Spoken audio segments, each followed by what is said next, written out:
नमस्कार दोस्तों, साहित्य ज्ञान क्लासेस में हार्दिक स्वागत है आपका।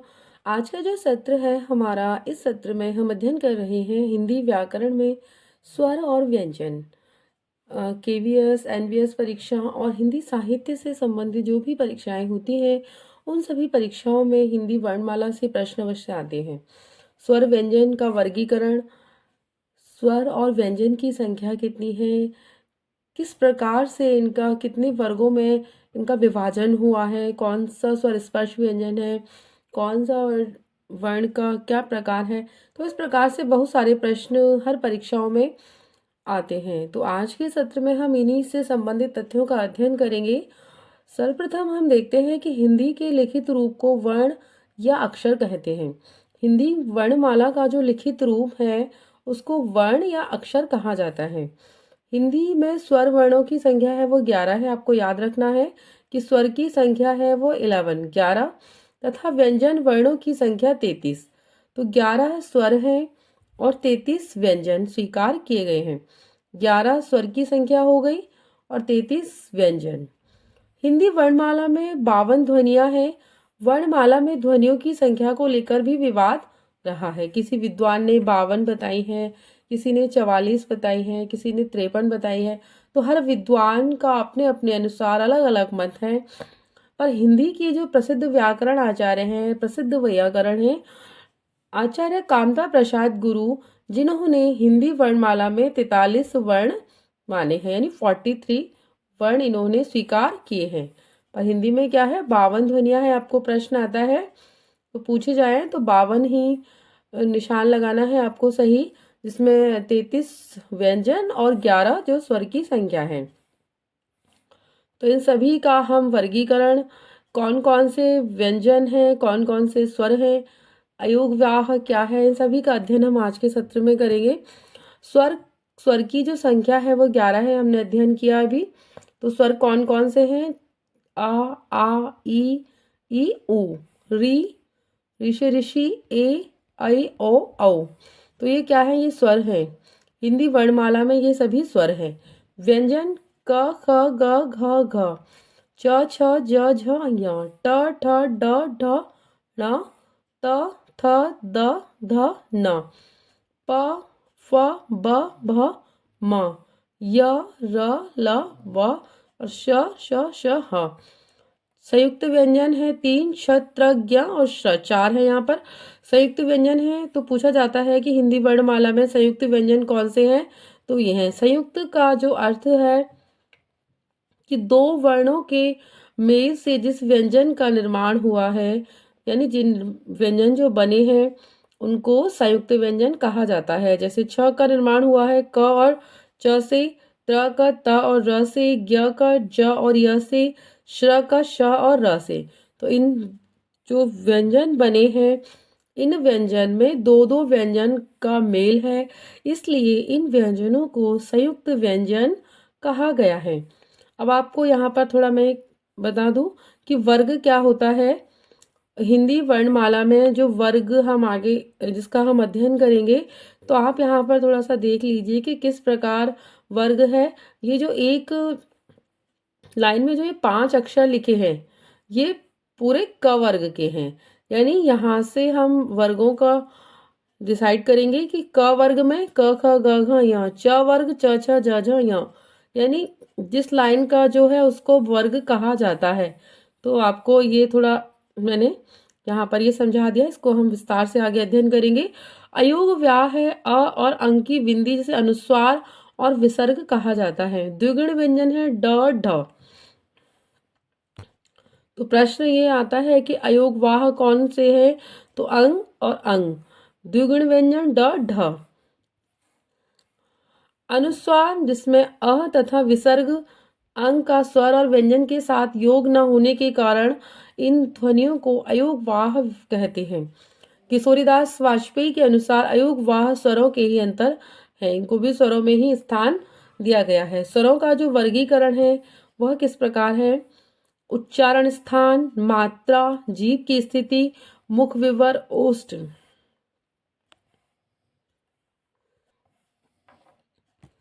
स्वर का जो विभाजन हुआ है, जो इनका वर्गीकरण इनका किया है, वह किस किस स्थान पर किया है? उच्चारण स्थान की, कहाँ पर किस वर्ग का उच्चारण स्थान है, क्या मात्रा का प्रयोग हुआ है, जीभ की स्थिति क्या है, मुख विवर, ओष्ठ यानी होठों को किस प्रकार से प्रयोग में लाकर स्वर यानी उनको वर्णों को बोला जाएगा।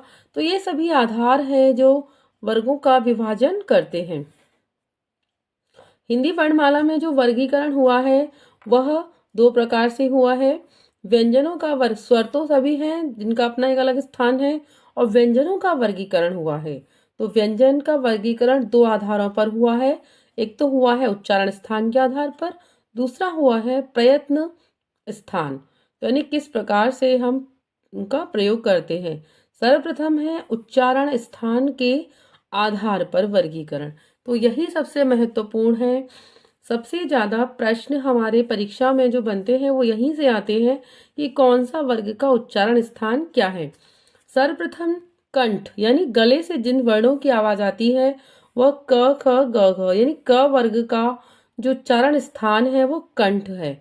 आपको याद रखना है, यहाँ से बहुत सारे हर परीक्षा में, हायर एजुकेशन में भी, सीटेट, यूपीटेट, हिंदी साहित्य से संबंधित जो भी परीक्षाएं होती हैं उन सभी से हिंदी वर्णमाला में अवश्य प्रश्न आते हैं। तो यहाँ से बहुत सारे प्रश्न बनते हैं। कंठ, तो क वर्ग का जो उच्चारण स्थान है वो कंठ है। कंठ यानी गले से आवाज आती है। यहाँ पे होठों का प्रयोग नहीं किया जाता, दांतों का भी प्रयोग नहीं है, जिह्वा का भी नहीं है। और कंठ यानी कंठ, हमारे गले में से इन वर्णों की आवाज आती है। आप एक बार मेरे साथ प्रैक्टिस भी कर सकते हैं। क ख ग घ ण। तो यानी ये सभी वर्ण हैं वो कंठ हैं, यानी क वर्ग का उच्चारण स्थान कंठ है, आपको याद रखना है। तालव्य यानी तालु से, कंठ के आगे हमारा तालु है ना ऊपर, जो, हाँ, आपने साधारण भाषा में ये सुना होगा कि तालु, तलवा हमारे मुंह का है ना तालु, तो वहां से इन शब्दों की आवाज आती है। च, छ, ज, झ, य, यानी हमारी जीभ उल्टी होकर तालु को स्पर्श करती है, हमारे मुख के ऊपर के भाग को, तो उसे तालव्य यानी तालु कहा जाता है। तो वहां से इन शब्दों को बोलने पर आवाज आती है ना। तो आप एक बार प्रैक्टिस कर सकते हैं, आप देख भी सकते हैं किस प्रकार से बोल के देखिए। च, छ, ज, झ, य और र। तो ये सभी वर्ण हैं वो तालव्य वर्ण कहलाते हैं। च वर्ण और य और र। मूर्धन्य तालु के मूर्धा भाग से, यानी तालु के बीच वाले जो स्थान है वहां पर हमारी जीभ फोल्ड होकर मुड़कर ऊपर उस भाग को स्पर्श करती है, तब हम ट, ठ, ड, ढ, ण और व शब्द को बोल पाते हैं। दंत्य यानी दांतों के मूल से, दांतों को स्पर्श करती है हमारी जीभ, तब हम इन शब्दों का प्रयोग कर पाते हैं। दंत्य दांतों के मूल से, त, थ, द, ध। दंत यानी दांतों के बीच के भाग को स्पर्श करती है, दांतों को पीछे की तरफ से आती हुई हमारी जीभ है, तब हम इन शब्दों का प्रयोग कर पाते हैं। आप एक बार बोल के देखिए। त, थ, द, ध। वत्स यानी दंत मूल से, न, च, र और ल।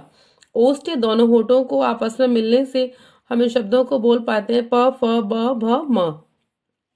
प वर्ग है, ये क्या है? ओष्ठ है, यानी इसका उच्चारण हमारे होठ आपस में मिलेंगे तभी हम इन शब्दों को अच्छे से बोल पाएंगे। दंत्योष्ठ यानी निचले होठ और ऊपर के दांतों से व और फ। स्वर यंत्रीय काकल्य है क।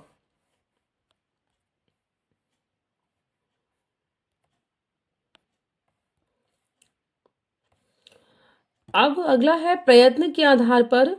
प्रयत्न के आधार पर किया गया विभाजन भी दो ढंग का है, आभ्यंतर प्रयत्न और बाह्य प्रयत्न। आभ्यंतर और बाह्य। आभ्यंतर प्रत्यय है स्पर्शी व्यंजन, यानी क, च, ट, त, प, ये सभी वर्ग क्या कहलाते हैं? यानी स्पर्श व्यंजन। स्पर्श का अर्थ होता है किसी को स्पर्श करना यानी छूना। तो इन व्यंजनों का उच्चारण करते समय हमारी जीभ मुख के किसी न किसी भाग का स्पर्श करती है, उसको छूती है, इसलिए इन शब्दों को, इन वर्णों को स्पर्श व्यंजन कहा गया है। क्लियर। स्पर्श का अर्थ होता है छूना, टच करना कहीं किसी चीज को। यानी क वर्ग बोलेंगे तब कंठ से आवाज आएगी, कंठ से। च से जीभ हमारी दांतों को, तालू को स्पर्श करेगी। ट से मूर्धा को, त से दंत को, और प से हमारे होस्ट आपस में मिलेंगे दोनों, तभी हम इन शब्दों का उच्चारण कर पाएंगे। तो इसीलिए इन शब्दों को स्पर्श व्यंजन कहा गया है। ये जो है, यहाँ से बहुत बार प्रश्न आते हैं कि अंतस्थ व्यंजन कौन कौन से हैं। तो अंतस्थ व्यंजन है य, र, ल और व। ये वाले बहुत महत्वपूर्ण हैं, आप इनको याद कर लीजिए कि अंतस्थ व्यंजन। ऊष्म व्यंजन श, श, ह, यानी ऊष्म का अर्थ होता है गर्म हवा निकलना। जब हम हमारे मुख से इन शब्दों को हम बोलते हैं तो हमारी मुख से गर्म हवा बाहर निकलती है। ऊष्म यानी ऊष्मा, हीट, यानी आपस में हमारी जीभ रगड़ खाती है और फिर हमारी जीभ से गर्म हवा का थोड़ी सी गर्माहट बाहर आती है, तो हम इन शब्दों को बोलते हैं। आप बोल के देखिए श, श, ह।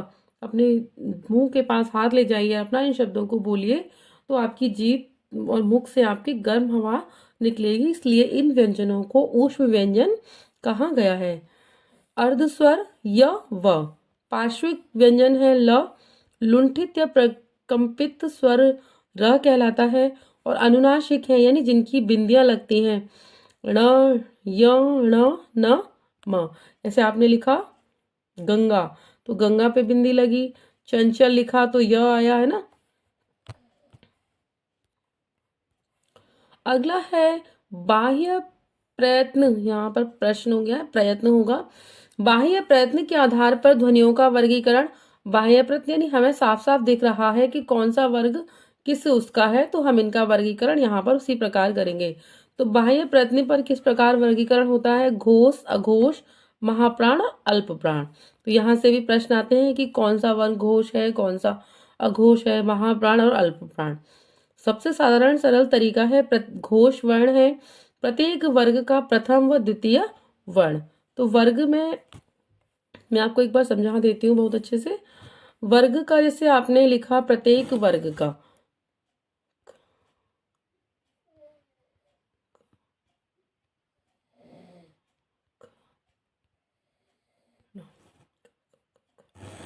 क, ख, ग, घ, ण, प्रत्येक वर्ग। तो यानी ये जो पूरी लाइन है 5 अक्षरों की, ये क्या हो गया, वर्ग हो गए। यानी ये क वर्ग है पूरी लाइन का। तो प्रत्येक वर्ग का प्रथम, प्रथम कौन सा है, क। प्रथम द्वितीय वर्ण, प्रथम और द्वितीय, यानी ये दोनों वर्ण हो गए। ये क्या हो गए, घोष वर्ण कहलाए, घोष। और अघोष क्या होते हैं, प्रत्येक वर्ग का तृतीय, चतुर्थ और पंचम। तो तृतीय, चतुर्थ और पंचम, ये तीनों बाद के वर्ण कहलाए अघोष वर्ण। बहुत ही सरल है। प्रत्येक वर्ग के जो दोनों अक्षर हैं प्रथम एवं द्वितीय, वो घोष, और अंत के जो तीनों हैं वो अघोष। तो इसमें आपको कोई दिक्कत नहीं होगी, बहुत अच्छे से आप समझ जाएंगे और इसको कर लेंगे। घोष वर्ण दोनों पहले वाले और अघोष लास्ट के तीनों। अगला है महाप्राण और अल्प प्राण। तो प्रत्येक वर्ग का द्वितीय, चतुर्थ वर्ण। तो इसी प्रकार हम समझेंगे इसे क, ख, ग, घ और अण। ये पूरा क वर्ग है। तो प्रत्येक वर्ग का द्वितीय, द्वितीय अक्षर ये वाला हो गया, और चतुर्थ वर्ण, तो चतुर्थ ये वाला वर्ण हो गया। तो ये दोनों क्या हो गए, महाप्राण प्रत्येक वर्ग का द्वितीय ये और चतुर्थ, और अल्प प्राण प्रत्येक वर्ग का प्रथम, तृतीय और पंचम वर्ण।